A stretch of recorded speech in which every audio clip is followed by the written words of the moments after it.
All right, so here's the time of the show. Is it time to roll over and consider a new business?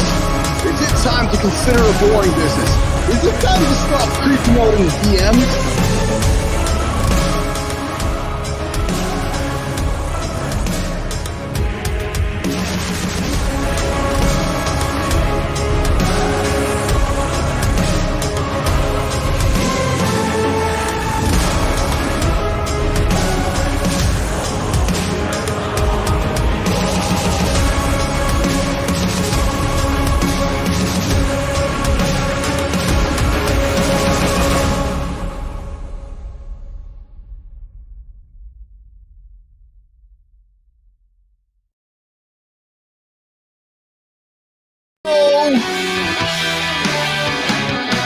Okay, yes sirree, it's Friday.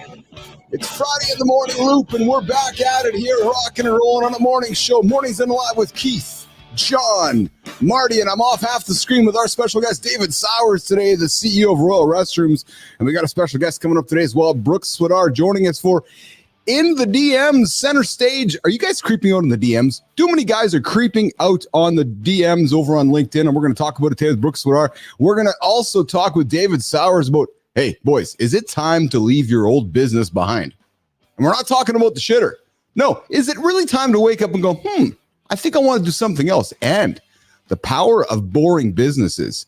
Today, Mornings in the Lab, myself, Jon, Marty. And without further ado, I got to bring the boys on the stage right now because I can feel the energy emanating, there's the word this morning, emanating from the old back rooms of the Mornings in the Lab studio. And we got the boys here this morning. Good morning, boys. What is going down? I got to tell you. Good morning, guys. Emanated. Johnny, what are you thinking, man? I'm thinking that I've been waiting for this day. I've heard about this dude who has these amazing Cadillac type shitters. Yes. And I've actually, out of love, nicknamed David Sauers Mr. Shitter. And I get to meet Mr. Shitter today because I'll tell you, you're talking to a guy who over the course of the last 30 years, I've probably taken at least 3 times more dumps, maybe 5 than the average human being. So I have a kinship with this man. I haven't even met him yet. Well, we are pleased to have David Sauers in the lab this morning. Sauers, how do you want to respond to that from Jon Andersen first thing this morning, my friend? Well, he already told me he was 3 up on me this morning, so I believe it. I don't need to necessarily verify that. I'm good with him telling me it's good to go. But you were supposed to send me his address so I could send him some purple toilet paper, but you know what? You're right. I have his address on my phone here. I'll get that over to you today so we can take care of the deep cleavage of Jon Andersen. But we know that Jon likes to use the old bidet. So yeah, I was gonna say I once I experienced the bidet, I was like, you know what? Every toilet in both houses need bidets because I'm just not the same with, I guess you'd say, a dry wipe. It's just not the same. So I can't disagree. I can't disagree with this. I have the bidets in my house too, and if you guys have not experienced that, it's a little. Thank you. It's keep a little, going, brother. Yeah, get used to it. But man, I tell you what, that's the best 2 minutes you got right there. I mean that's it's a little. 2 minutes. I'm doing it wrong. I'm only going about 30 seconds. I got to be a little more patient. I just hit it and I just kind of sit back. I just all right. I don't even look at the phone. It just stops. Oh, man. There you go. So you spend the best 2 minutes of your life hanging out in the Royal Restrooms with Sauers equipment, or you can spend the first 90 minutes of your morning with myself, Jon, Marty, and our guest, David Sauers, today for Mornings in the Lab with Keith and friends here. The only morning show to help you guys get your day started, to help you guys hit those big, audacious goals, and help you guys be accountable to the next. And hey, just a reminder, this is an explicit show if you haven't heard already. So there might be some F-bombs, S-bombs, any kind of bomb landing inside of the show today. If you have children, I encourage you to put the headset on or walk them out of the room. Hey, just a heads up, guys, around the table today, Marty's got the old traditional Beats headset on. He's got a nice white Less Brunches, More Crunches t-shirt on. I got the black hat, night glasses, and good John Barbados jacket on. Johnny's wearing his black glasses and a nice red hat. And we got Sauers hanging out with the with the nice purple shirts, nice hairstyle today. Got some black headphones on, rock and roll this today. And hey, good morning, good time. Thanks for joining us here in the lab. We always love having you in here. You are a consistent streaker. Speaking of streaks, guys, I just got to get something off my chest about streaks. So I got up this morning, went for a run. I never go for a run outside. The first time in my life, boys, went for a run outside today. I went for a run outside, and I ran towards failure. I hated every fucking second of it, but I did it. So there you go. Boom, check that off. But more importantly, guys, I logged into my Peloton app that I've been using for 8,000 years. And I recognized and realized that on Sunday when I went for a walk with my lovely wife, love you, Lauren, I forgot to log it in my app. So my streak of 18,000 days ended on the weekend. Oh, mercy. Oh, mercy. What are you doing, brother? Come on. That sounds like first world problem there. Well, it's funny, David, because I reflected upon it. I beat myself up for about 8 seconds. And then I said to myself, okay, business athlete, teach yourself to begin again. Listen to what John would say. It's okay. Just got to begin again. Just got to go again. The loop. What did you learn from the situation? I learned that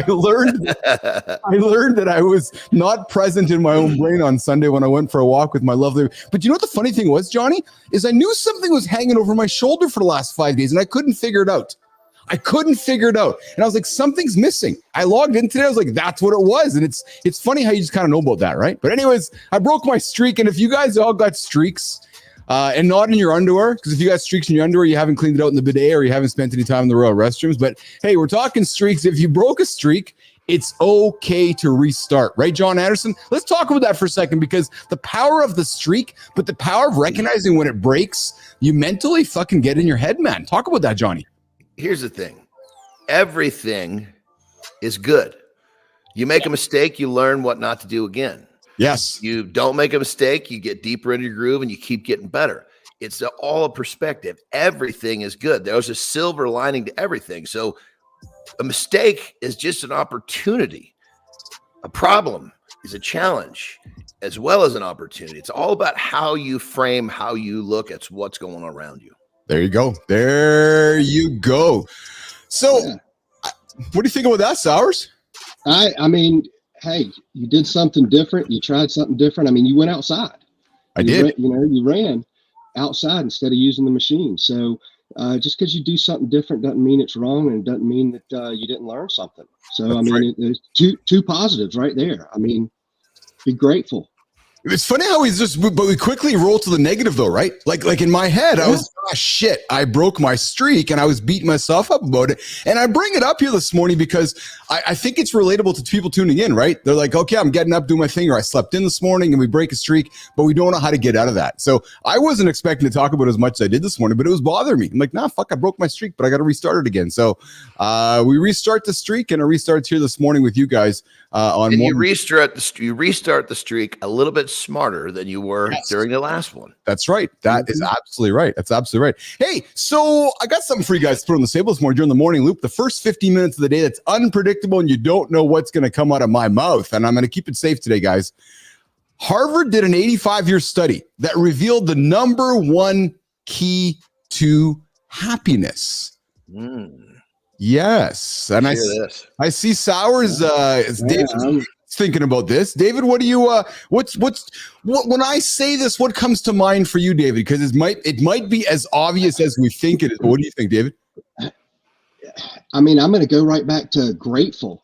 It is hard to continuously be positive and energetic, and but being grateful, it resets your mind, and it makes you think about the wonderful things, and it really changes that entire attitude from the negative connotation that you want to jump to. But if you stay positive about something, it's kind of like, you know what, we didn't tighten the lug nuts on the tire, we didn't clean the thing, but you know what, nobody got hurt, everything went fine, nobody even noticed. We're grateful that everying went off without a hitch. And I think when you change that mindset, it really strengthens that just that overall happiness. Talking my language, brother. My language. And you know what, David? Johnny showed up here a couple days ago. Marty, I'm going to come to you about this question. What do you think is the number one thing for happiness? But Johnny showed up on the show a couple days ago, and he was a little bit he was a little bit of sorts. And he's like, I recognize that I didn't finish my gratitude loop yesterday. And I'll speak on behalf of Johnny here, but he's like, yeah, I went through my day, right, Johnny? And you're like, something was missing, and you didn't fully set your moment of gratitude on Wednesday, that one day of the week here, and you found yourself wrestling anxiety throughout the day, Johnny. About 10 o'clock, I realized, something is not quite locked in. Yeah. And then I kind of realized I started backtrack a little bit and did a little inventory. Normally I do inventory first thing in the morning, do it at evening, but I thought, you know what? I need to check the shit out right now. Yes. And I realized, wow, I didn't get myself all the way set into that mental place where I need to be. And I made it from 3 o'clock in the morning till 10 o'clock in the morning. It put me in a different mental space, or kept me in a different mental space, because my brain always starts off the doom and gloom. That's why I have a second alarm that goes off that tells me, okay, snap out of this shit. Yes. Hey, we got a comment from the side here, guys. Marty, Johnny, we're going to be happy with this one. Cosmic Vision gets up and says, I'm about to hit the treadmill. Thanks again, go, baby. Motivation, guys.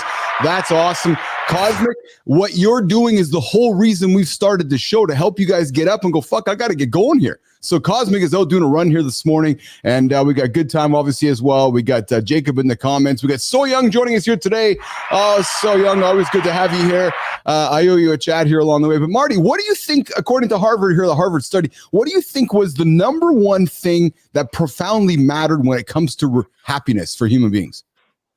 It should be gratitude. I think that's, the number one thing for sure. You got to realize, like, a lot of times when we go through stuff, we focus on what's wrong. We don't focus on what's right. Yes. Yeah. One thing going wrong, you might have some issues at work, but you got a beautiful family.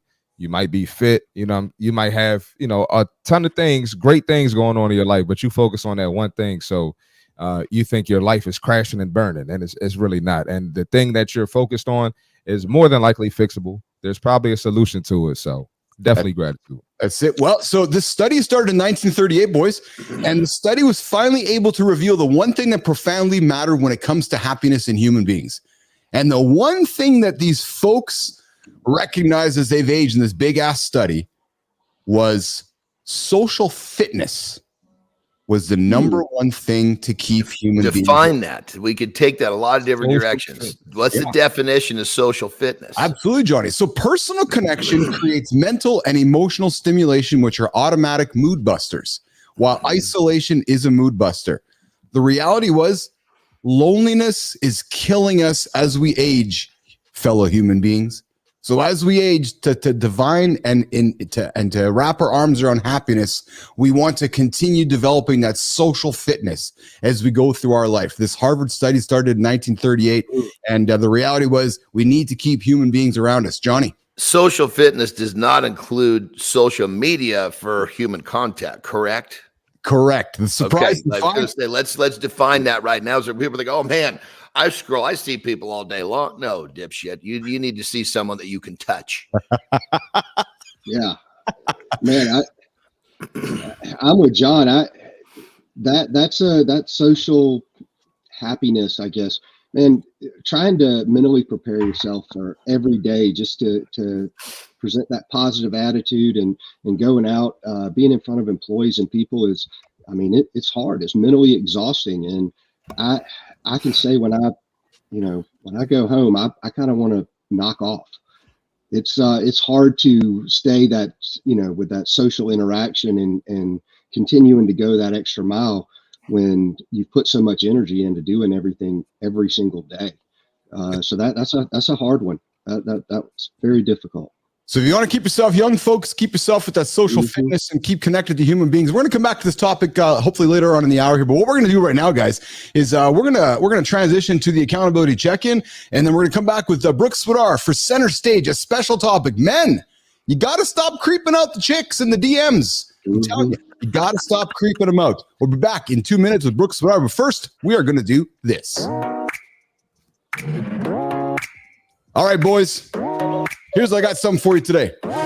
If you are chasing a perfect 50-50, you know that 50-50 work-life split? You have already lost. Yeah.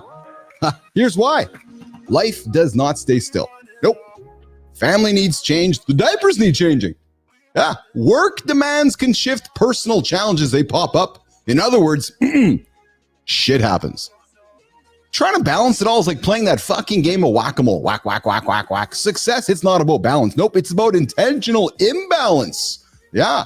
Some days work needs 110%. Other days, it's your health and your family. And we just talked about it's that social connection. The key isn't juggling everything. It's about being 100% present with the priority at hand. So listen, nation. Listen to me right now. Stop chasing balance. Fuck that. It's all bullshit. It is. There's no such thing as balance. You got to pull one lever over goal and attack it. That is your accountability check-in here today on Friday, September 20th. Mornings in the lab with myself, Keith Bilous, Jon Andersen, CMartyFit, and our special guest, David Sauers and Brooke Swedar, coming up here in a moment. We're going to bring in center stage. Let's see, old Brooke. What's shaking, Brooke? Good morning, Keith. How are you today? I'm doing awesome. I got to say, I love the shades that you've been wearing every single day. Yeah. I love it so much. You've taken it to the next level. I've had to up it up, man, because we are a visual medium, Brooke Swedar. So we got to appeal to the folks that are walking, scrolling through the feed, and they're like, "Who's this fucking dude talking there with the nice glasses on? And who's the dude with the nice headset? Oh, that's MartyFit down there in the bottom." Hey, Brooke, I still never got credit for the shades. He loved my shades. Now he's wearing shades. I'm just going to throw that on the table. This is it. I still love you, Keith. I still love you, man. So hey, we're here to talk center stage with Brooke Swedar. We're introducing a brand new segment here on the show where we're taking special guests, special topics, and throwing them on the table to have a conversation. What's shaking? Shelly Spence, she's joining us here in the lab. She's shouting out there, Brooke, and we got 10 minutes with Brooke here before we lead into the CMartyFit tip. But the question we're going to talk about today, Brooke Swedar, you put something on LinkedIn a couple days ago about the creeping out in the DMs on LinkedIn. And you're like, men, stop. I want to work with you. I want to get to know you, but you got to stop creeping me out with all these creepy DMs. Brooke Swedar, let's lean into the topic today, creeping in the DMs. Yeah, absolutely. So I don't normally post about stuff like that, but I did get kind of fed up. So I was like, okay, enough is enough, exactly like you said. And I'm a very active networker. And especially now, too, that I'm in the tech field, it's very heavily male dominated. And that's wonderful. I'm very thankful to say that most of my connections are extremely respectful. And I've developed very meaningful friendships and business collaborations and partnerships with these incredible people. But at the same time, pretty much on a daily basis, there's someone sliding in, something inappropriate or just spamming me, which is actually what I was talking about. There's a lot of one-sided conversations that happen just, throughout the day. And yeah, it's, I think a lot of it does come from ignorance though. I really do. And I do think it needs to be talked about. I do think that people need to be educated on what's appropriate and what isn't. I can agree with that. I got to just jump in real quick, Marta. This is more your role, Mart. So I'm gonna let you run with this one hard. But I got to say, I agree with that. There's some. I mean, I'm a male, and I don't really worry too much about this stuff. But there's some freaky shit that goes on in my DMs. I got to tell you, Marty. My bad, John. I was not expecting that. Neither was I was not expecting. I mean, I don't respond. I don't respond to it. I don't respond to negativity. But I mean, goodness gracious, you can only imagine what type of pictures and what type of weird shit's popping up in there, man. And I'll preface this by this was years ago. I basically a friend of mine sent me a picture. I was on this website. Mm-hmm. And it was basically called the Hairy Bear. And I'll let your minds go from there. So as soon as I got put on that website, all of a sudden it was like, and that was even before social media. Jeez. Then when social media hit, holy Toledo, an email turned into getting blistered with DMs. So Brooke, I know where you're coming from, girl. Marty. I mean, I could run off with this all day, so I'm going to keep it brief.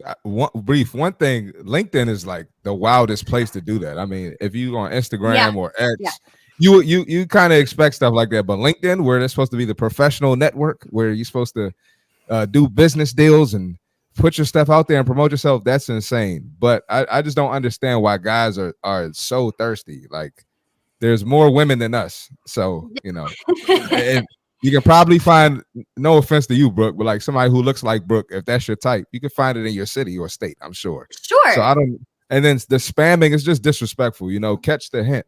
So if they're messaging you and they're not getting any response from you, why keep talking to yourself in someone's DMs? That's insane to me. So I'm not going to take over the show because I could talk about this for an hour, which I've done plenty of times. Check my podcast out if you want to hear more about it, and it's gym related. But Brooke, you started. Go ahead, Marty. Go ahead. No, I was going to ask Brooke. So what do you do when that happens? Do you block people? Do you unfriend them? What's the next step?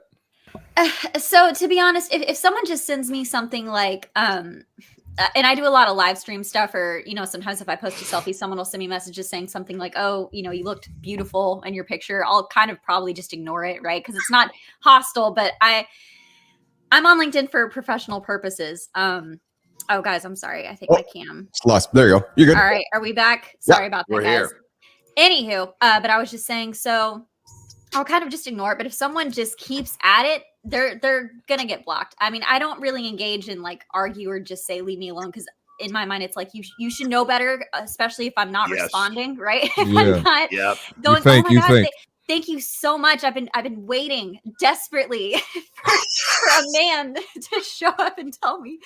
Oh my gosh, it's ridiculous. I really don't understand the mentality, but you're right, especially since I'm particularly active on LinkedIn, and it's not Instagram, it's not Facebook, it's not a dating app. I'm there for business purposes, looking for work as a software engineer. So I just don't have time for that. I really don't. I have a pretty low tolerance. But then, Brooke, I think that's why the weirdos, I think that's why it's so intriguing to them, because they know they're not supposed to do it. So that way it's even more exciting to them. Sure. Do they know, John? Because, I had the privilege of playing Division I basketball. So we, even in high school, we had classes, like at camps, we had classes on how to treat women, how to not be disrespectful, and the consequences that can come with that. Because you can get a little harassment charge or a harassment case, and it's over for you, buddy. I'm gonna go back to every creature. When humans are creatures, every creature on this planet down deep knows the difference between wrong and right. Question is, are you actually following what's down deep? Now, granted, John, I understand I understand there are some people that are pretty off kilter. But I try to give everybody I try to put everybody on the same starting line. We all get to start off equal. Every step you take, you're gonna get either closer or further away where you should be. Yeah. So Brooke, you've taken to charging men for your friends. John, Marty, I see she puts a post out and she's like, guys, you come knock on my door all you want. You come knock on my door all you want, and I'm going to ignore you, going to ignore you. But if you keep bugging me, I'm now going to start sending you my Venmo to charge you for my time just to get you out of my world. Like, Brooke, have you actually been sending bills to guys who are knocking on your door and spamming you? I actually have done that. Yeah, it was kind of a joke, but also at the same time, to be honest, guys. Okay, here's my mentality that I think a lot of women. We lost your camera again. So sorry, guys. That I think a lot of women struggle with is a lot of men are very comfortable making us uncomfortable. We get approached when we're grocery shopping. We're just going about our day, right? We're followed just trying to walk somewhere, and guys don't give up when we're at a bar, like having a drink with our friends. And I think women generally are taught just don't rock the boat, be nice, be polite and whatnot. And it's like, well, if you have no problem making me uncomfortable, I'm sure, send me $50, send me $500. Why not? The worst thing that happens is I get paid, and best thing is nothing. So Brooke, let's use this segment of the show to teach our audience. We have a lot of men joining the show today. We have men tuning into the show. We got men tuning into the after show content. What's something you want to offer these men to say, gentlemen, I hear you, I see you, please stop, maybe do this differently? Brooke, throw some advice on there to the men listening right now, how to better approach a woman on LinkedIn, or at least in 2024, Brooke Swedar. Yes. Okay, yeah. So to start off, especially if it's a woman that you don't know and have never interacted with, guys, you got to think about your approach. In all seriousness, if you're actually trying to get to know a woman, or I don't know, get her to engage with you, I mean, it's just not difficult to be creepy. And I always think, especially on LinkedIn too, I'm like, what would you think if your boss saw this message right off the bat? What would you think if your mother saw this message? Like you talk about consequences, right? Like, see, Marty, I love that you talked about the classes and thinking about the consequences of your actions, which I think a lot of these guys just don't consider. I think it's not difficult to just be kind and respectful at first. And if a woman is receptive to that, maybe organically a conversation can happen. Like that's not such a crazy concept. Yeah. Hey, you're hanging out with Keith, Jon, Marty, and Brooke Swedar here. We're talking center stage, men creeping out women in the DMs on LinkedIn. And Brooke is inundated with just creepy messages from all you boys. Guys, there's a better way to go about it. Knock on the door, be polite, ask questions, but don't never mind pitch slamming somebody. I can't imagine. So Brooke, I get pitch slammed daily by people who connect with me. As a female, I can't imagine what it feels like not get pitch slammed constantly, but just constantly inundated with, you want to go out, you like me, you want, it's constantly poking and prodding, isn't it, Brookie? Well, what's unfortunate too, like I said, just because I do so much networking is even so, if I do get reached out to by a man I don't know, even if he starts out polite, sometimes I have in the back of my mind, okay, why is he reaching out to me though? What is the ulterior motive? Because I have also had people start out respectful, be like, hey, I loved your live that you did today, or great post about networking tips. And then next thing I know, 5 minutes later, they're like, do you have Snapchat? And I'm like, okay. All right. Okay. That's the worst.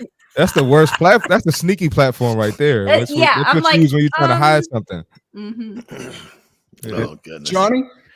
I just think when it comes down to it, that if you're sending a picture to somebody on social media and you can see pubic hair in that picture, think twice before you push send.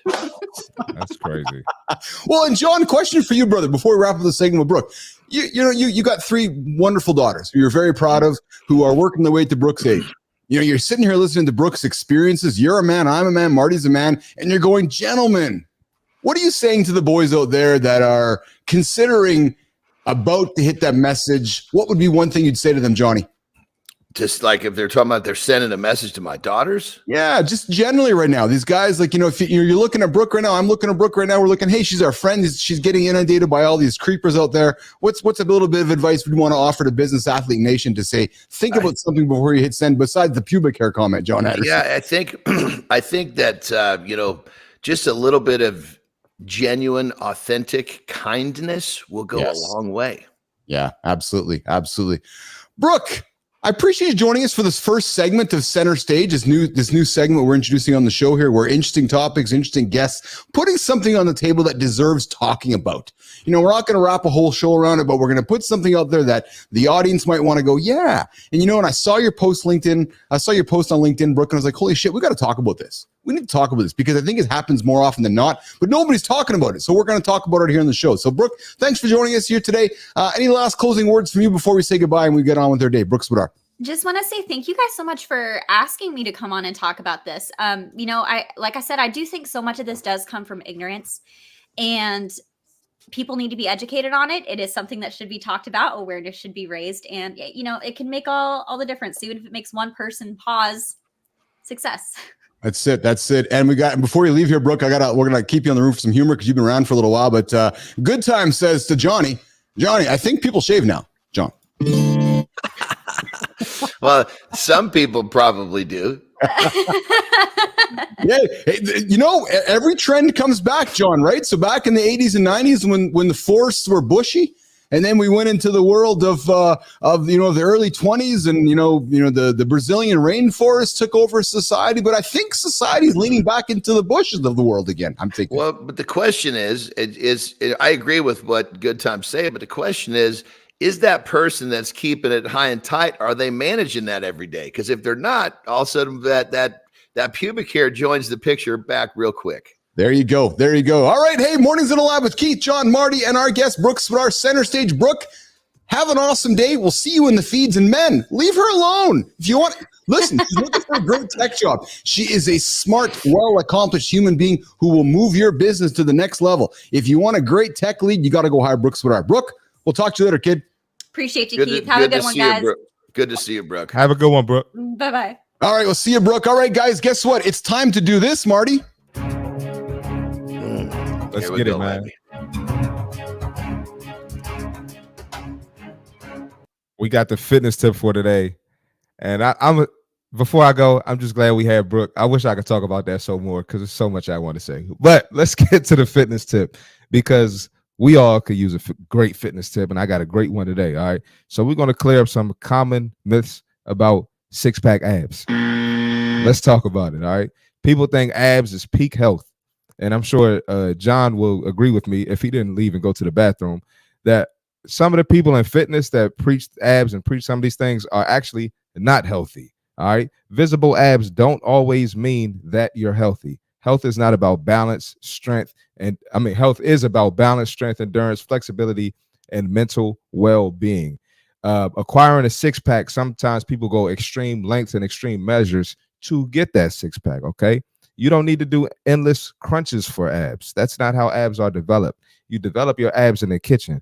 If you don't see your abs, and I'm sorry, this might hurt some feelings, but it's the truth, including myself. If you don't have visible abs, you have fat on your stomach, and you have to do some things to remove that. And a big part of that is nutrition. That's why they say abs are built in the kitchen. No amount of crunches will get you abs without proper nutrition and overall body fat reduction. Myth number 3, six-pack abs are for everyone. Genetics play a big role. Some people may have strong abs, but never see them due to how their body stores fat. I know for myself, my six-pack, I have it a couple months out the year. Some years I don't have it. It's hard for me to maintain it. So some people can maintain it all year round. I think Jon Andersen has a six-pack all year round. That's great for him, but I'm not him and he's not me. And myth number 4, a six-pack means you're fit. It absolutely does not. There are some people who aren't super fit and they have a six-pack. They just have super low body fat, super fast metabolism, and they were born with that, okay? Visible abs don't guarantee your athletic performance. True fitness includes strength, endurance, and mobility, not just aesthetics. Focus on long-term health and functional fitness over appearance, and the results will follow. That's the fitness tip for today. Fitness tip of the day with CMartyFit. Hey, Marty, I got my six-pack right here, brother. My six-pack of purple toilet paper. You got a six-pack of Reese's, too, over there. That's right. Courtesy of our friend, David Sauers, who's joining us here from Savannah, Georgia. He's the Oh, look at that. He's got himself a hat on. Come on, baby. Come on. Do I need to get a hat? That's it. Come on, baby. There we go. Keeping on John here a little bit. Let's go, baby. Let's go. I'm digging that. We're going to set a new trend, brother. That's awesome. Hold on, guys. Hold on, guys. I can't be the only one without a hat. Hold on. I love it. Marty's going to get himself a hat, and we're going to keep the conversation going with David Sauers. And hey, we got some comments coming in from the feed here today. We got good time. Yes, I love this one. I love this one. I love this one. Johnny, David, look at this one. Good time. Today is 1 month of my morning walks. Thanks to you guys. Well, tomorrow will be tomorrow's going to be 1 month. Good time. Dude, that is awesome. And again, we started this show to help people like yourselves and all of us to get ourselves going every single day in the morning. And we got Marty back with the belt. He's got the hat on as well. Yes, it's the morning show with the hats on here today. David Sauers is the co-owner of Royal Restrooms. He's setting the gold standard, Johnny, Marty, in clean, portable, luxury restroom experiences. He's been on the show a number of times. He's a super fan of the show, super guest of the show. He's a seasoned entrepreneur with deep roots in the events industry. David has seen it all, from high-end galas to disaster response situations. And Andersen, you can only imagine the stuff I'm sure he has seen in some of the event situations. The Leadership Savannah graduate. And Marty, I got to throw to you, pal. What did David say one day when he's like, I don't want to be in the bank anymore? What did he say, Marty? Fuck the bank. So from that moment on, David's like, fuck the bank. I'm going to go and open up the cleanest, most awesome portable restroom experience in North America. I'm really excited to have our friend David Sauers here on the lab here today, because we're going to talk about this idea as entrepreneurs when you wake up and you go, I've been doing this for a while. Should I start a new business? Should I move on or should I stay with this one? And sometimes, and I'm going to put my hand up, Jon and Marty, my co-hosts, sometimes somebody else has to make the decision for you. My old job at ICUC, I didn't make that decision. Hey, Keith, yeah, we're going in that direction. Okay. And we want you to go in that direction. Oh, okay. And sometimes the best decisions have to be made for you. But David, as an entrepreneur, should you stick with your old business or move on? Because 20% of small businesses, David, fail within the first year and 50% fail within 5 years. David, how do we know when to keep going? How do we know what to hold on? How do we know when it's time to make a change? Sauers. Yeah, that's a great question. I think it all has to do with grit. How much strength do you have? How much personal belief do you have in what it is that you're doing? And without necessarily having the blinders on that make you so hyper focused that you don't see the wrongs. Keeping to you want to make sure that you're continue to be innovative, and the experience is what you want it to be. And if you believe that, you keep going. Too many things that go wrong don't necessarily make it wrong. You just have to keep trying a different direction and learn from your mistakes and just keep pushing on if you believe it. Mm-hmm. Johnny. Yeah. I've been, I've never had a job. I've always done it myself, meaning I've always worked for myself. Yeah. I've always decided I'm going to do it my way. And so I've been in a lot of different, I've created a lot of different businesses. And one of the things that I realized over the course of my time in business is that productive procrastination it's like a deadly gas you can't even see. You can stay busy, but have you identified that task? And there's one task in your list of shit that needs to be done. And if you invest your energy on that, it's going to move the needle forward. And if you don't put your energy on that, your business is going to flounder. And I think this is why so many of them fail. And usually that one thing that needs to be done is the thing that's the hardest. And people tend to think, oh, I'm going to work on that tomorrow and I'm going to do this today. And that cycle just continues. So, if you got a business and you're floundering, call it what you will, really, really look at what needs to be done. What is the one thing you can do that's going to make massive forward progression? Because there's always one thing. So my advice to a business owner is don't sit there and flounder. Identify what you got to do. It's going to be hard, and do it. Yeah. Marty. Yeah, I say this too. I think a lot of people fail because, and I haven't been in business as long as you all. So, I'm still on my path, but just from seeing personal trainers that started when I started, it's a lot of them that are not still around. And I think a lot of people don't understand, what goes into it and how invested you have to be. And like Keith said earlier, there's really no balance, especially in the beginning days. You really got to put a lot of energy into it. So there are some things you might have to, cut out your life or limit. But I think that's why most people fail. David, with your experience in crisis management, how have you spotted early signs that a business that you're working on or a situation that you're working within isn't salvageable? It's stuck, and you're like, oh, this ain't working. I got to do something differently. What has that event experience taught you, David, around that? Well, so many times in those instances, you are continuing to do the same thing, but expecting a different outcome. Yes. And you really have to sit back and reanalyze the whole situation from multiple different angles. And so, is this viable going forward? Or is this sustainable? Is, just because you want it, do other people want it? And I think that you need to continue to make sure that you stand out above your competition and, make the changes necessary to put you front and center to be viable. Mm-hmm. Johnny. Yeah, it kind of, I totally agree. And it kind of goes back to what I was saying a minute ago. Identify that thing, or maybe it's a couple things that is going to put you in a class of your own, because the difficult things that are stopping most, many businesses, it's human nature. People identify, oh God, that's going to be difficult. I'm going to do this. And most people are doing that, and they're repeating this mistake. They don't even know it.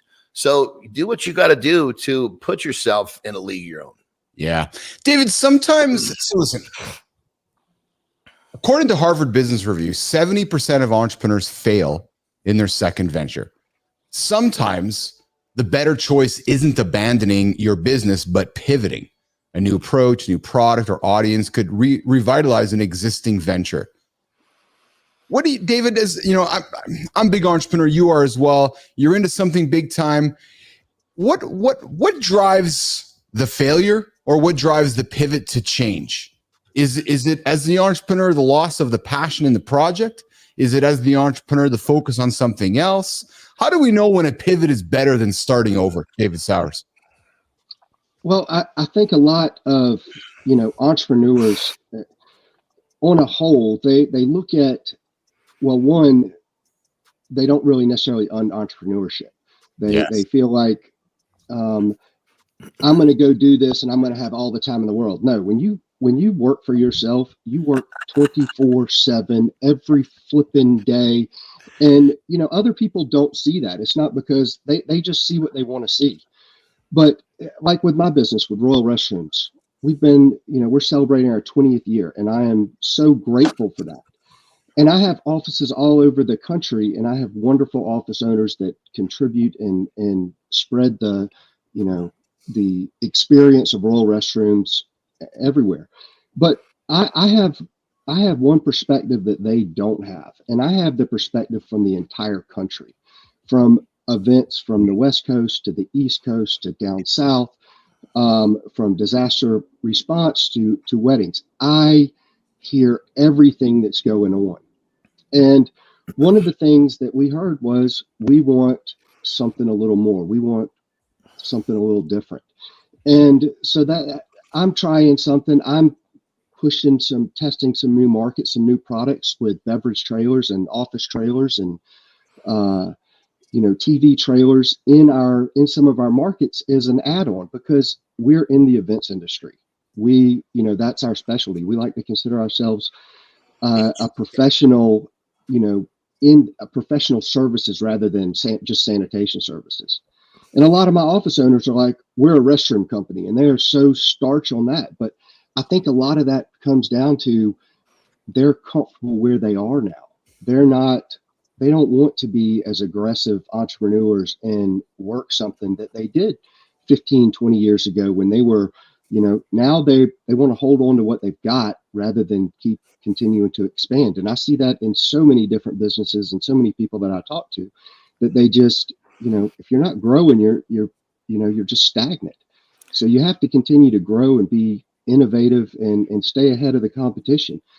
Royal Restrooms is one of the leaders in the industry, and whether that's could be debatable, but all of those people are still looking to see what we're doing. Yeah. So I'm going to debate David for a second here. So David just said he's one of the Royal Restrooms is one of the, no, David, Royal Restrooms is the leader in the high-end event shitter industry. So they're not the one of. David Sauers leads the ultimate clean Royal Restroom experience over in North America. Jon Andersen. Yeah, so I think just for the listeners that may not have quite caught what he was saying. So he's got this thriving business, Royal Restrooms, and he's solved this massive problem for a whole lot of customers, and they love it. And so now what he's saying is, you know what?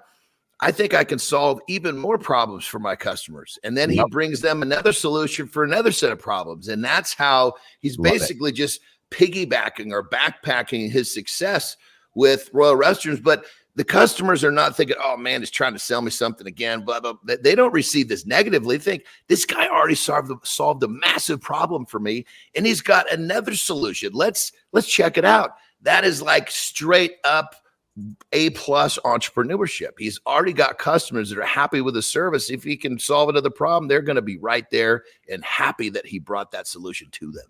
Well, what's awesome, Johnny, is that David has used the Royal Restrooms experience as the Trojan horse into the event space, right? So it's like, hey, you all need restrooms. Yeah, we do. Yeah, we do. And we've set the bar here. Okay.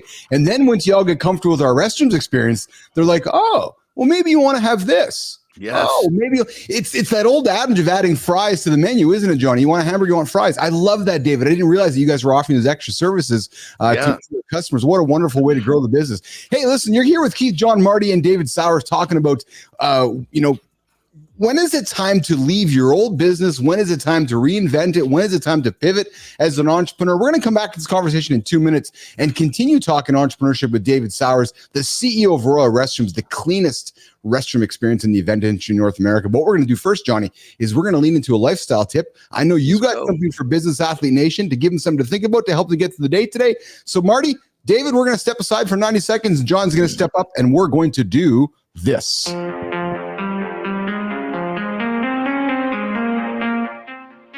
All right, everyone. As always, want to bring you a very simple, actionable tip that can help you be more productive, have a better day, all the above. And here's the deal. When you wake up in the morning, when you engage in some sort of a challenge, you do something that might be a little difficult, call it whatever you want to call it, challenging, difficult, all the above. Overcoming an obstacle early in the morning basically is going to frame your mind so that as the challenges continue to come forward through the day, you've already engaged in overcoming an obstacle, a challenge. It's going to be that much easier to overcome the bigger, more difficult challenges as the day goes forward. Here is why. When you engage in something challenging right out of bed, of course, it's a pain in the ass, don't want to do it. Myself, I get right on a rebounder and I bounce. You know, a rebounder is a trampoline and I bounce for a song, which is usually 3 to 4 minutes. Do I want to do it? No. But I got it done. My brain gives me a little hit of dopamine, which is the do it again drug, saying, okay, I like that. You overcame something. Let's do it again. Now my brain is looking for the next obstacle to overcome because it wants its fix. Well, when you put your brain in that mode of overcoming obstacles early in the day, you will be blown away at how easy it is to continue to deal with the things that maybe you don't want to do. So remember, start your day with something challenging, difficult, whatever you want to call it, because you are setting yourself up to make everything else in your path that much easier to handle. Rock and roll. Jon Andersen lifestyle tip dropping every single day at 8:45 Eastern time. Something to give you guys to think about, move yourself through the day, hit those big audacious goals. You're hanging out with Keith, John, Marty, and David Sauers. Mornings in the Lab. We're talking entrepreneurship with David Sauers, the CEO of Royal Restrooms. David, when as you were making the change to not the change, as you were looking at the business with your team and say, hey, you know, we sell restrooms, but we also can offer other things to our customers. Pivoting takes careful strategy and planning. And as Marty likes to say, you can't just wing it, right? So from your leadership experience, David, what was that top consideration before you said to your partners, let's add this, let's try this, let's test this? The difficult thing for many entrepreneurs is to try or to test something, but you're like, okay, let's make an investment. Let's try to offer a new package to our customers. What was talk us through that strategy, David, which got you guys there? Yeah, of course. So my strategy was instead of just rolling it out, let's test it first. Mm-hmm. So we started a couple small businesses to start testing the market, putting it out there and seeing, you know, what the reception would be, so that we would have some kind of baseline to go back to people and say, hey, take a look at this. You know, this little beverage cart added a whole nother feature. It doubled your revenue at an event, and it created a whole, you know, another little party, I guess, over here. It's already needed. I mean, if you've got bathrooms, odds are you've got drinks, or you've got bars, you've got concession, you've got something. And so the small things just started to kind of take place, and these things have been on the back burner for a long time, but it's all pre-planning, pre-testing prior to kind of really rolling things out. I mean, we still haven't rolled out all of these services all over the country. They're still in small little offices, you know, ramping up. So it's a positive outlook. It looks great. The reception has been outstanding. And you're making things easier for your customers. They're going to order the shitter and they say, well, yeah, let's get the drinks, let's get the napkins, let's get this. You're creating a service that makes it easier for them to do business. So it's a win for everyone. I love to hear it, brother.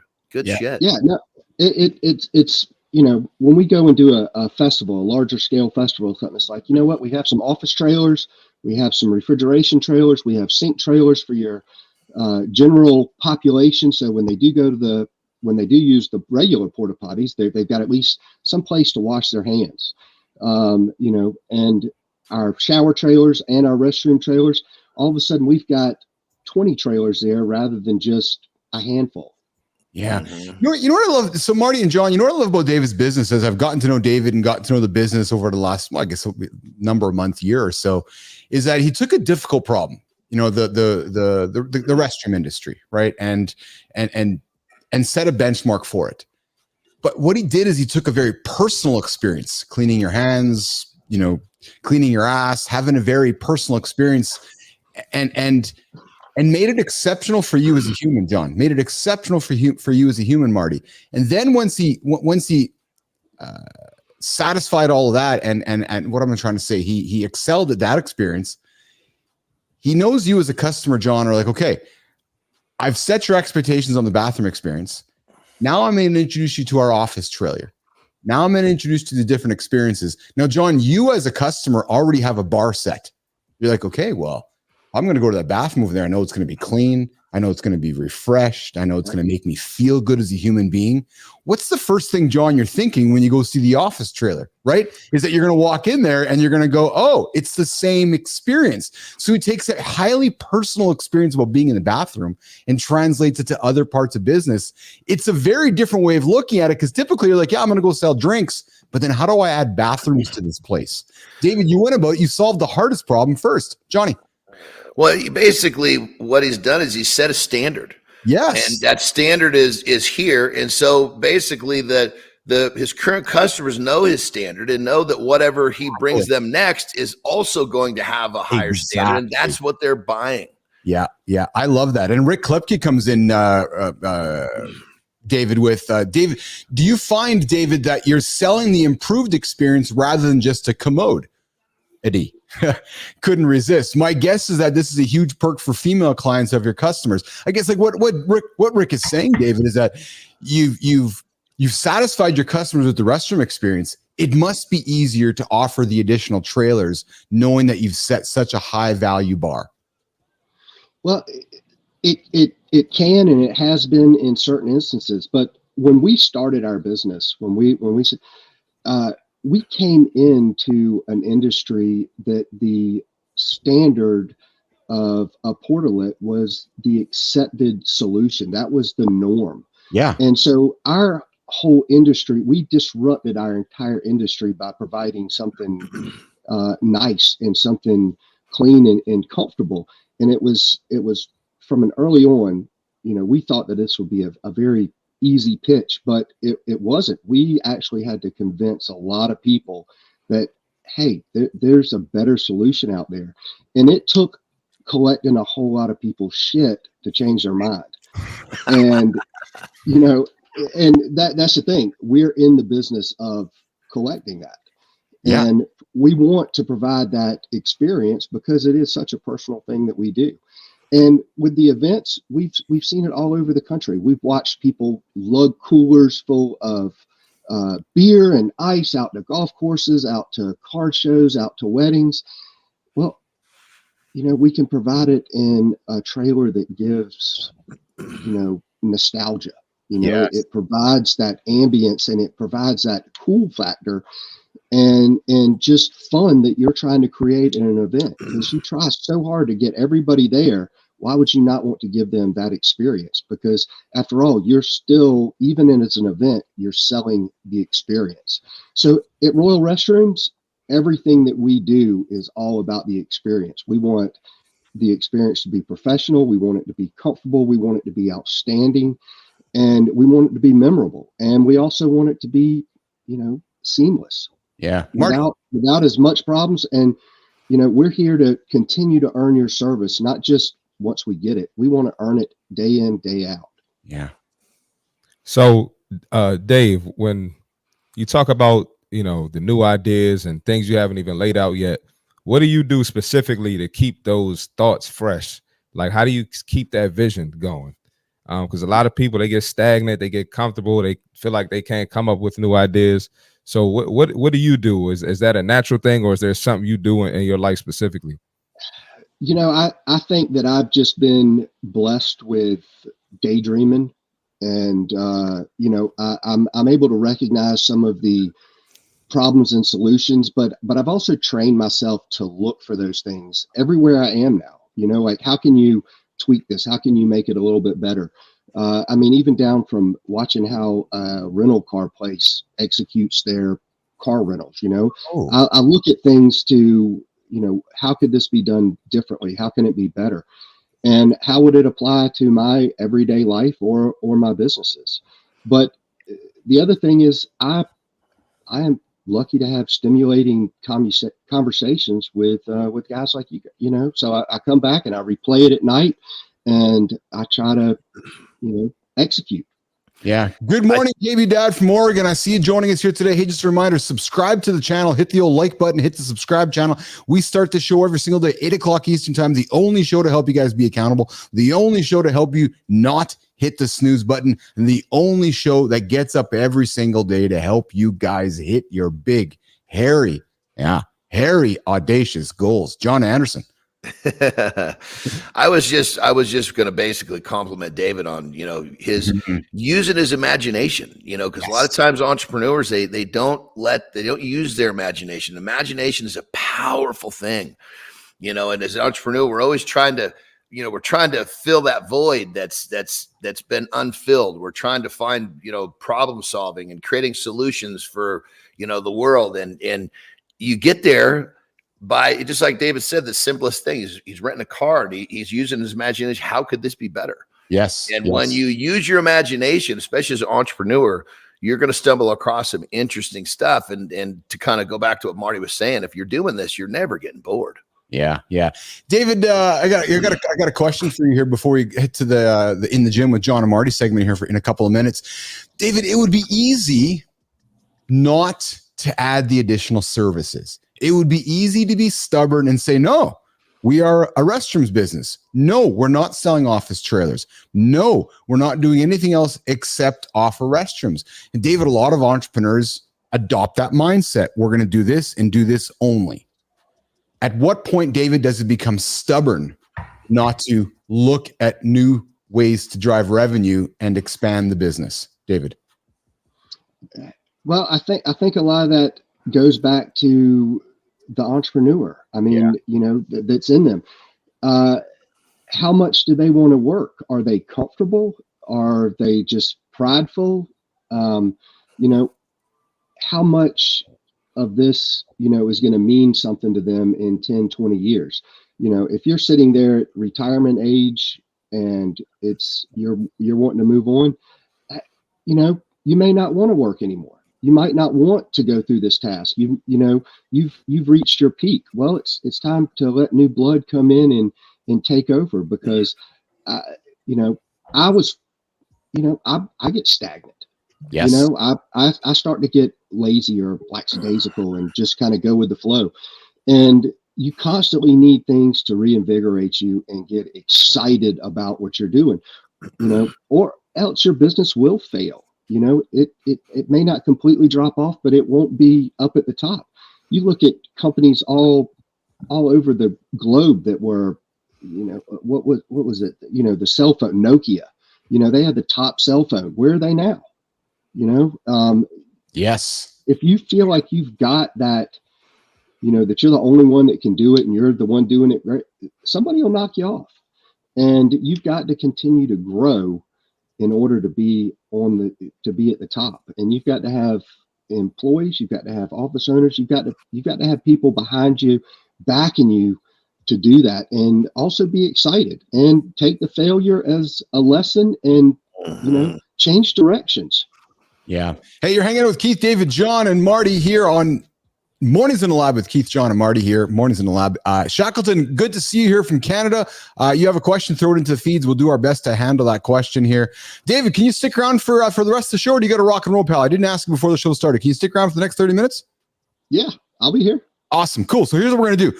We're going to put Jon and Marty on stage. We introduced a brand new segment to the show called In the Gym with Jon and Marty. It is a place to get information and experience and tips and tricks in the gym you're not getting anywhere else. You want to sit down with Jon Andersen or CMartyFit one-on-one, it's costing you some cash.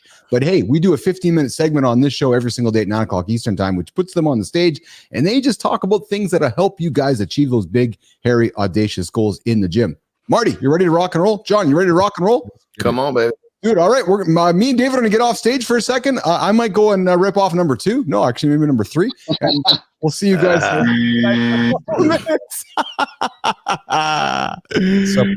Jon. So what are we talking about? What's our topic today, brother? I know you were bringing something forward. Let's go. Yeah, so you heard the fit tip. So we're going to start with abs, okay? I only got 2 minutes to do that, but what are some keys for abs? A lot of people think it's just the ab work. They think it's the crunches, the leg raises. So dive into that. We know you got a 6-pack. I got a 6-pack about half of the year. So let's talk about it.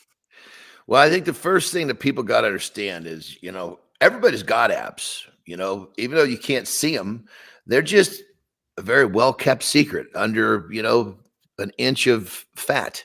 So Here's the thing, and you've all heard this before, abs are made in the kitchen, and you're talking to a guy, I spent the first chunk of my life, I was a fat little son of a bitch, and I was one of those guys that thought that doing all the sit-ups and I was backwards as hell in what I was trying to do, and I worked to get my abs tirelessly the wrong way and made absolutely no progress.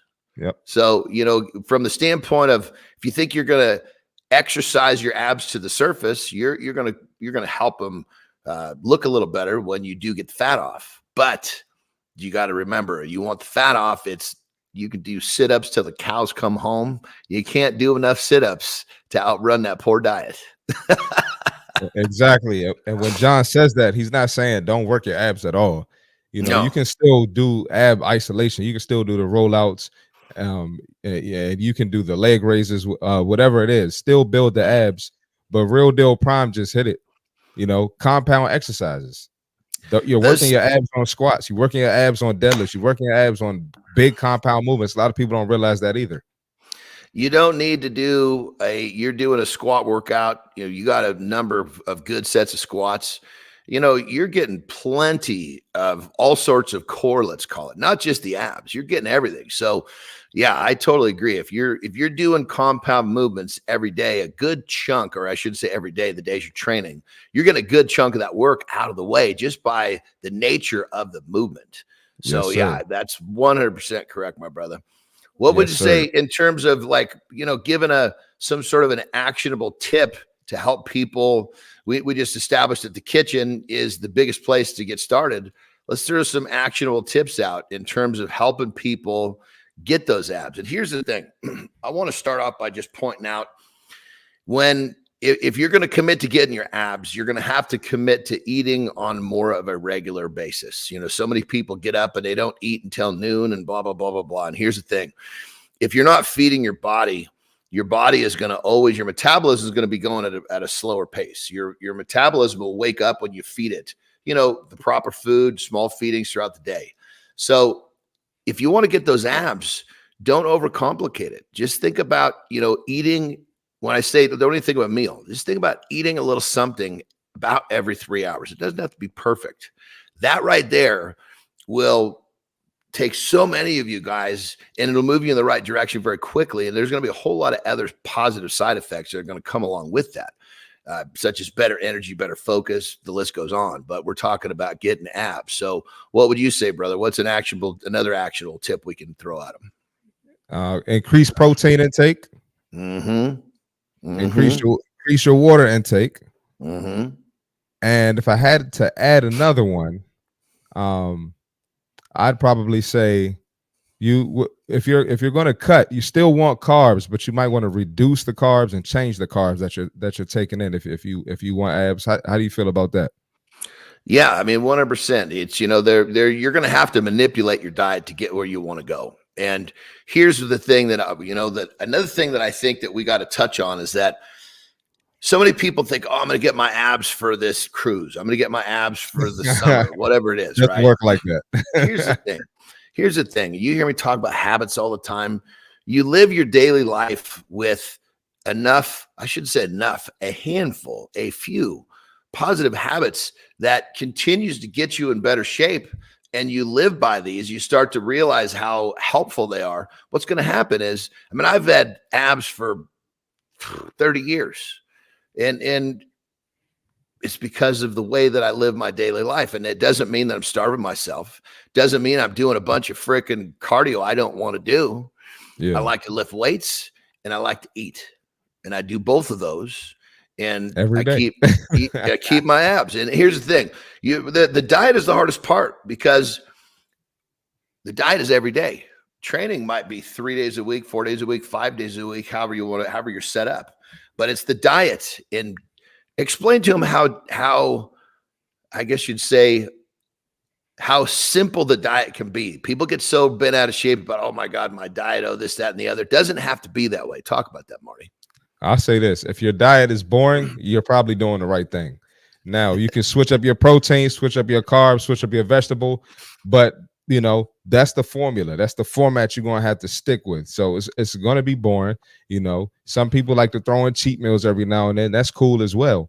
But I would say it has to be 90-10, honestly, if you want abs, really 95% clean, 5% dirty or cheat meals. But it's going to be repetitive. And you're going to have structure, and structure is boring, but that's how you get things done.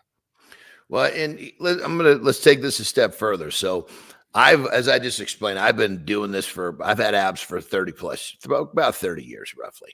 Right. And I help people that want to get in shape. My clients, I had plenty of people that want to come and get in great shape, that want more energy, blah, and they're very concerned about having a diet that is, as you just said, boring, which is most people, oh my God, they want the pleasure of food. Well, here's the thing.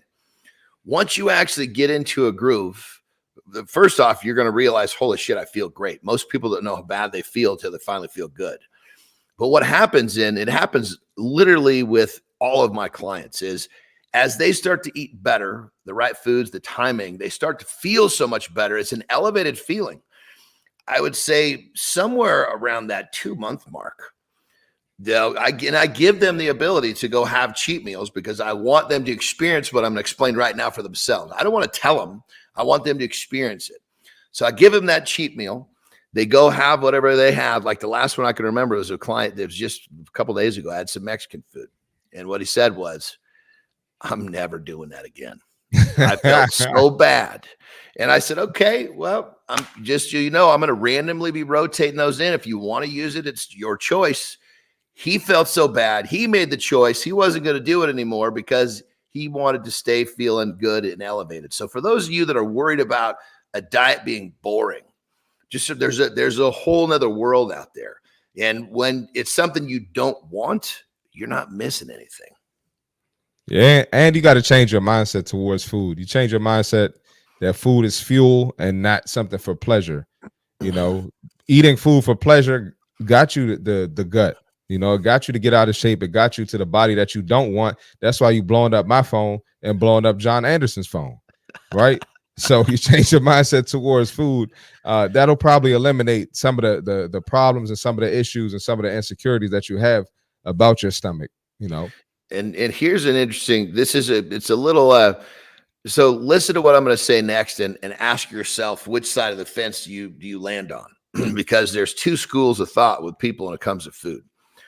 Are you living to eat, or are you eating to live? Think about that. I like that, John. Because if I'll tell you right now, if you're living to eat, you don't realize that food has you basically created your own prison walls, because you're thinking about, oh my God, I'm going to eat that later. Oh my God. Food has become, it's taken over your mind. And here's the thing. I want to granted, you got to take accountability for this, but there's so much going on with our food that you're being duped. You're eating these processed foods that have chemicals that are addictive. And so if you've fallen into the trap of living to eat, there's an element to this that's what's happening, and you don't even realize it's happening. So if you're one of those people, really think that through. And if you get away from the processed foods with these addictive chemicals, it only takes a couple of weeks before you start to realize, man, I don't have that thing of it's like an alcoholic, man. When an alcoholic needs a drink, it's all I can think about because he's addicted. Well, we now have food addictions in a major, major way. It's not just sugar. It's all this bullshit chemicals they're putting into food. And here, Liam Jones says, we hear that, but there's a happy medium. Food is something to be enjoyed, obviously, not to excess, but we are here for a transient amount of time.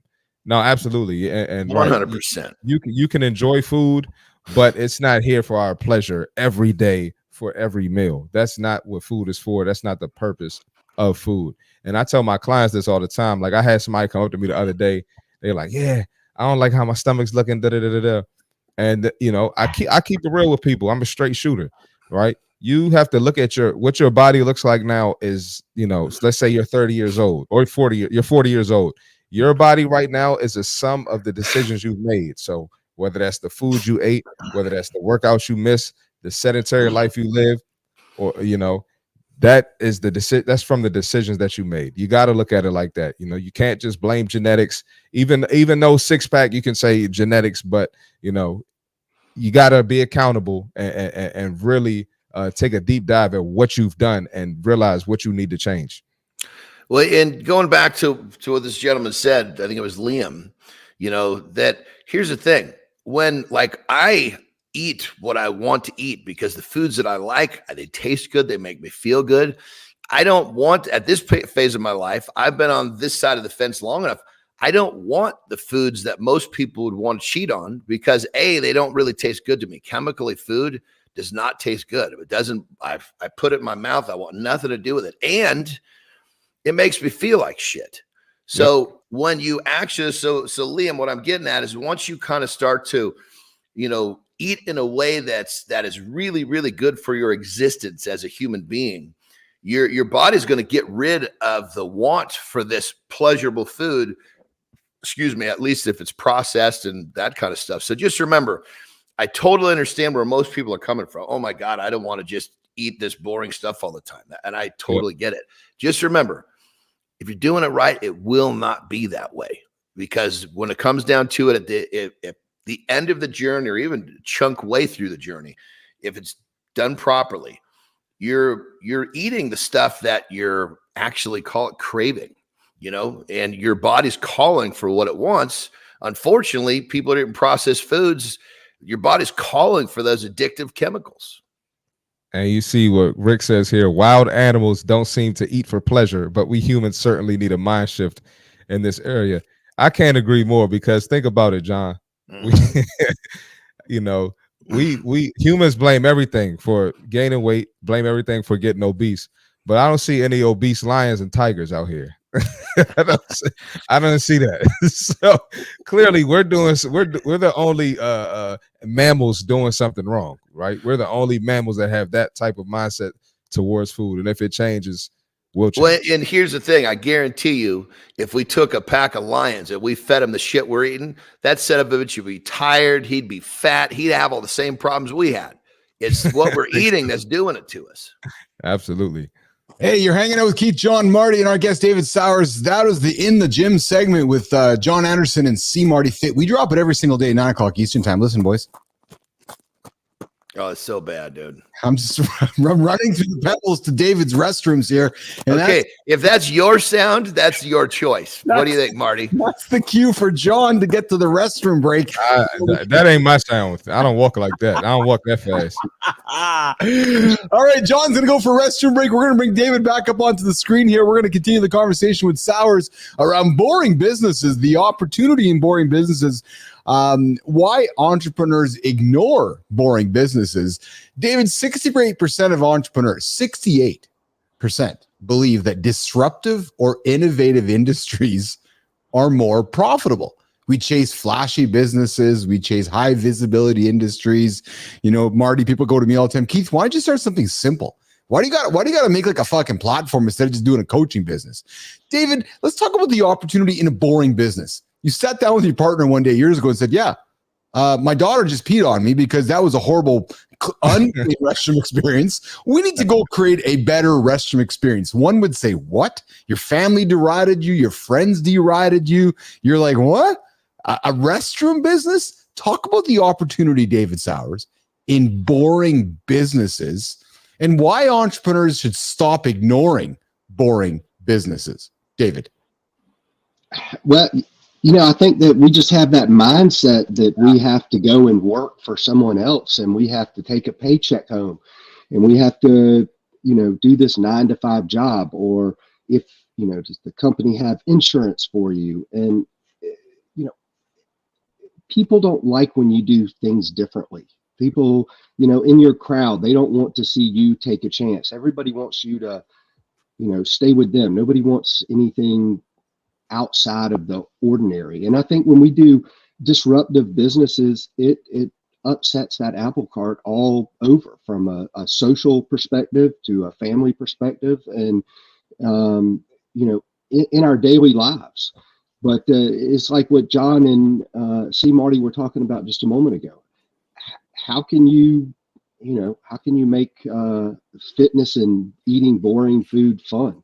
Is it like we've got those pedal cars where you actually drink and ride around the city? Should we all get on the pedal cars and, eat avocado instead of drinking a beer and see the sights? What can be done to make things different and just out of the ordinary?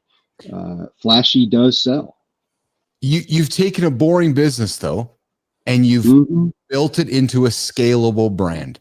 Talk about the importance of scalability mattering more than glamour. Again, David, many entrepreneurs are chasing the glamour, and like, I got a great business, but then they are unable to scale it.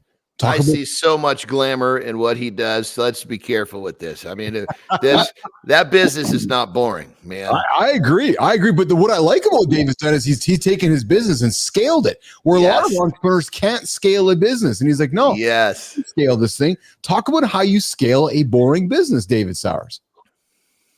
Well, both Robert and I, we're hometown boys. Where we didn't come from money. We came from working families, and community was very important to us. But flashy, we've kind of become, we've evolved into being that brand. A lot of people like, oh, your ego, no, man.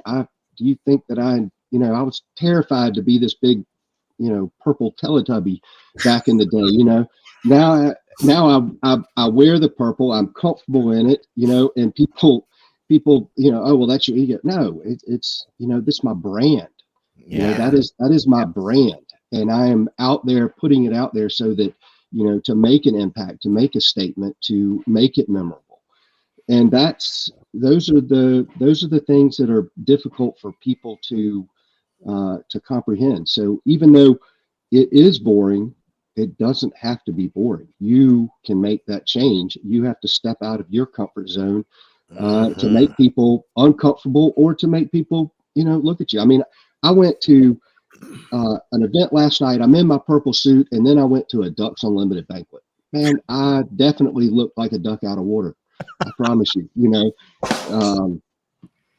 So you just roll with it, and if you're comfortable with it, you know who you are. I don't have a six pack. I hadn't had a six pack in 40 years. I'd love to have one. I'm sure my wife would love me to have one. But you got what you get. Johnny.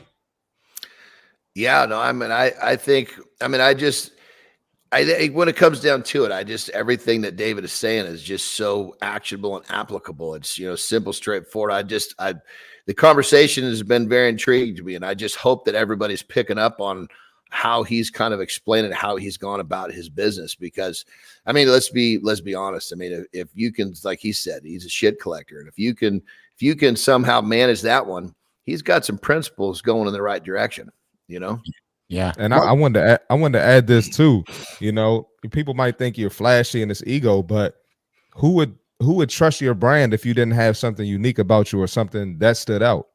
and you should have some pride in your brand. I feel like you put the work in, you celebrating 20 years, you should stand out, wear all the purple and have all the purple everything. So, I struggle with that as well. People do that. I'm nowhere near you, but people do that to me as well. I got the big less brunch. I got everything less brunches down to the drawers and the socks, but people say that's egotistical as well. So, I'm with you there 100%. Yeah, there we go. There we go. I'm with you there 100%. All the time, everywhere. Yep. Yeah. I mean, you're living proof of your brand. You live it. That's what else? What else? As an entrepreneur, you become your brand. Well, and Rick jumps in and says, "Say it loud and say it proud with that purple, the royal color. In this noisy world, being memorable is key. Love how he owns it." And then he says, "Sounds like it also makes fun. Love me some more fun." From Rick. Rick, I appreciate you joining into the show here. I know you join us regularly, which I very much appreciate. David, when we've talked about this before on your earliest appearance, you faced skepticism when you decided to start this business. You had family members and friends, questioning you and Robert and what the hell you guys were doing. How did you overcome those challenges tied to the perception of your business? Because again, there's entrepreneurs listening right now. There's young men starting their businesses and they're concerned about what others might think. How did you overcome that, David? Well, everyone thought that we were crazy. I mean, that we had lost our minds. I mean, we both had good, respectable jobs. We were out in the community. But the thing that changed all of that was we saw a need and we believed in ourselves. And well, I like taking a comfortable crap, and I want to do it nicely. It's my private time, and so I've got to think that other people have the same feelings. They may not be as vocal about it, but deep down, it's a sanctuary. And Robert and I looked at this, and we were just like, it'll just take time. I know people are saying that we're crazy, and we thought that we had, maybe lost it a few times too. That maybe we had a few screws loose. But the overall perception, even you get one or two people, this is the greatest thing. I wish I'd have thought of this. Where have y'all been? I can't believe that it's such a simple idea. Why did it take till 2000 for this to come about? Why did we just accept it? Well, nobody wanted to talk about it. So when nobody wants to talk about anything, the status quo remains the same until it's challenged. And we challenged it, and we punched it in the face. Even though that we're still doing it, it's more of the norm now. I mean, you expect nice facilities, and you want nice facilities, and we're happy to be a part of that, and happy to be one of the people that made the change and the industry change the norm. What I find fascinating, David, is that you're our generation. You're mine and Johnny's generation of entrepreneur, disrupting an industry that is going to support the Martys of the world and the younger generation, where it wasn't the 30 or 20-year-old saying, "Hey, why don't I have clean bathrooms?" And you're like, wait a minute, I have grown up with shitty outhouses my entire life. Why is not somebody creating clean restrooms? And you took the mantle and you owned it. And now it's hard not to look to the future and recognize that you guys have set the bar, as Johnny said, as now the standard, right? So when people are going out, they're going, well, no, I don't want to have that old shitty outhouse because I expect to have this now. It took a couple of quote unquote old dudes to figure that out. And I find that kind of humorous, actually, David, that not a couple of young guys, in the, like the Martys of the world, they're like, wait a minute, why are those old guys still sitting in the old wooden shitters? We're going to create a good clean experience. Is that not lost upon you, David, that it was again, in air quotes, the old guys figured out this problem, David? Well, if I hadn't have been pissed on and then pissed off about it, I would, it wouldn't have evolved, but the fact that I was so upset about it, couldn't wipe myself up. I had pee all over me. There's no paper towel. There's not, I'm just, it's like, what are you going to wipe it off? Where are you going to wipe? I'm covered. So I was, pissed on and then just pissed off. And at that point, you're just like, something's got to be done. And you start looking around. Well, what's nobody's changed anything. Nobody's done anything. This is just accepted. And people were, for the longest time when we first started testing this out, you're crazy.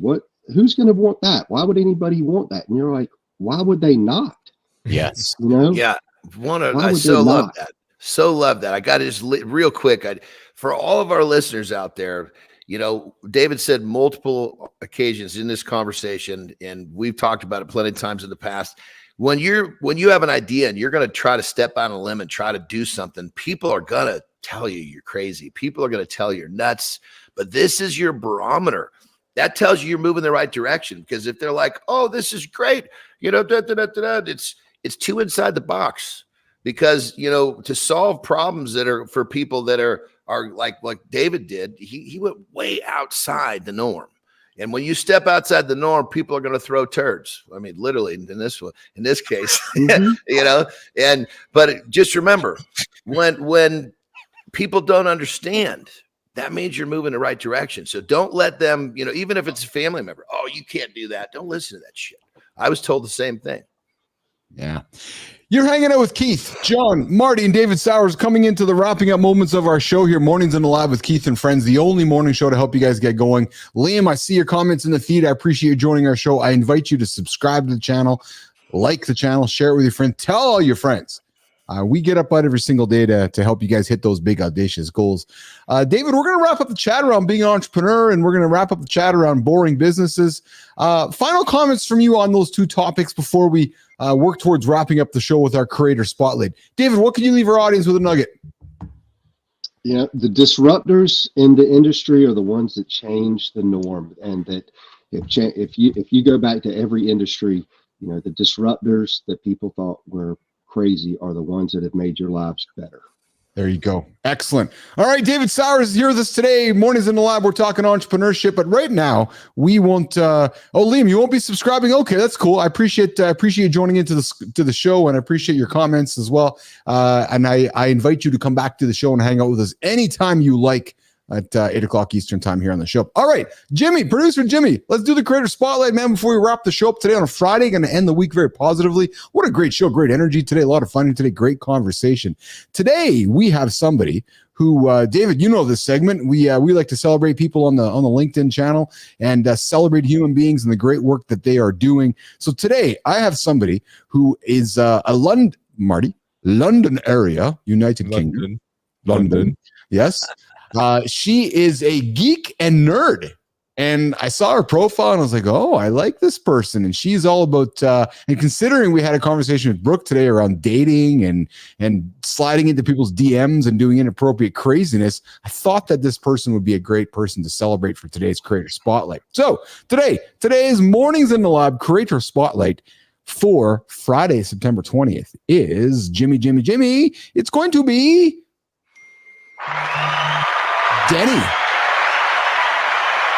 Denny, the Chief Nerd Smith from Geek Meat Club. Welcome to Geek and Nerd Heaven. At last, a dating, friendship, social app.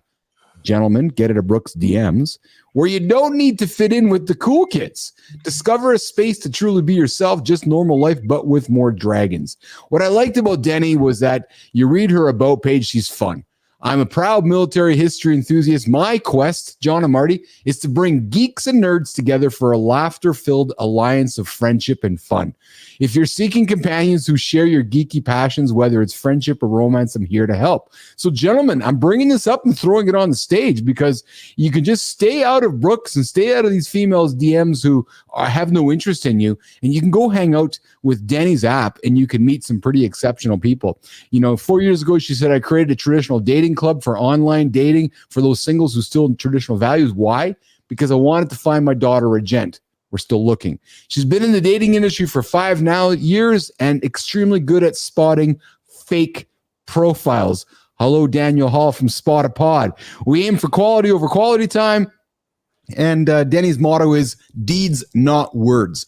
So I would invite you to check out Geek Meat Club, Denny, the Chief Nerdsmith, who we are celebrating today on the Mornings in the Lab Creator Spotlight. She's got some great fun content. And, she had a post here yesterday, which is, what's the difference between a hairdresser and a plumber? Roughly 200 pounds. And it's just, we place people's jobs in different categories, and she cracks some great humor around the difference between a hairdresser and a plumber. So Denny, would love to have you on the show here to celebrate a creator you want to shine the light on for Mornings in the Lab Creator Spotlight, Denny Smith from Geek Meat Club. Denny. Some cool shit, man. You find just everything on the platform. People are doing everything, including getting into Brooke's DMs and causing her grief there. So, gentlemen, get out of the DMs and go download Denny's app and go hang out with Denny Smith over on LinkedIn. So, boys, it's time to wrap it up. What a great show, 90 minutes. I know we were excited about having Sauers on the show today. And Marty and John, I would say that David Sauers delivered today. 100% he did. Did you expect anything different? I did not expect anything different, but what I did get set up for the ending of the show, and I have not upgraded it yet, so we're gonna stay with this one yet. But David, you know that I got to give you this button, man, because you have been on here. I think Marty, this David might be our all-time most been on the show guest. So we're gonna give David this one right here. You got to get a goat that's got a pair. That thing is a castrated goat. David deserves a goat that's got some oomph. I know. Mine have dropped a little. So I'm telling you, you can't have a nutless goat on the damn show for a guy like Sauers. Come on, man. So there's the goat for David Sauers. We're gonna get a better goat sound. Rich Ingram, I see you listening in, pal. I'm glad you joined the show today. We're gonna see you next Wednesday. Hey, David, have we had Rich Ingram join the show. He's joining us as a regular host here. The dude crushes 100-mile marathons like we all just crush the shitter, man. He's an exceptional human. He just bangs them off, doesn't he, Marty? Yeah, he's the Jon Andersen of 100-mile races. Yeah, Rich, I'm gonna go. He's like, I'm gonna go run 100 miles today. He's like, all right, I'm gonna go 100. Yeah, just fucking just goes and does it. I'm just gonna go do it. Yeah, runners are the worst, man. You get a marathon or you get these, and it's like, oh my gosh, there's a line of them just ready to take a dump right before they run. Just like not even pee. It's just dump. That's it. Dump and run. So we're going to wrap up the show. Nation, if you want to find David Sauers, you go to Royal Restrooms on the internet. You go find him on LinkedIn. Go find him on the social platforms.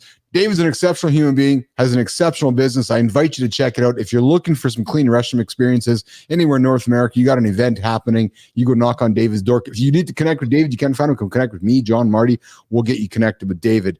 Brother, I enjoy having you on the show. You come back anytime. Final words from you, Mr. Sauers. Man, thank you so much for having me on. I enjoy listening to you guys all the time. It's always great vibes, great energy, and just, keeps you going. So thank you for having me on here. John, I'm so glad to finally get on here and meet you as well. I did tip my tap to you. So. I tell you, I feel exactly the same way, brother. They were telling me about you. I was like, dude, you got to get this guy back. Come on, man. I got to meet him. Absolutely. Marty, some comments from you, brother, before we say goodbye today. Yeah, no, the show was great. And Dave, man, appreciate you just making success and breaking it down. It seems so simple, Yes. Definitely appreciate that. But no, this was a great show. I think me and John did a great segment on in the gym with John and Marty and Keith. Absolutely. Great job leading the show, man. Awesome. I appreciate you guys. A lot of fun today. Sauers, you come back anytime, man. We love having you on the show. The nuggets you drop, whether they're turd nuggets or gold nuggets, the nuggets you drop are exceptionally valuable. We love that. Good time. Glad to have you here, man. You have a great weekend. We'll see you on Monday. And Sandra, Liam Jones, we'll see you guys as well. For all of you showing up in the feed today, I appreciate your comments. Rick, Liam, So Young, Brooke, Swedar, Pius, everybody who showed up, thank you guys. Have a great weekend. We'll be back Monday mornings in live, 8 o'clock Eastern time, the only show to help you guys get your ass out of bed. We'll see you guys. We'll see you Monday.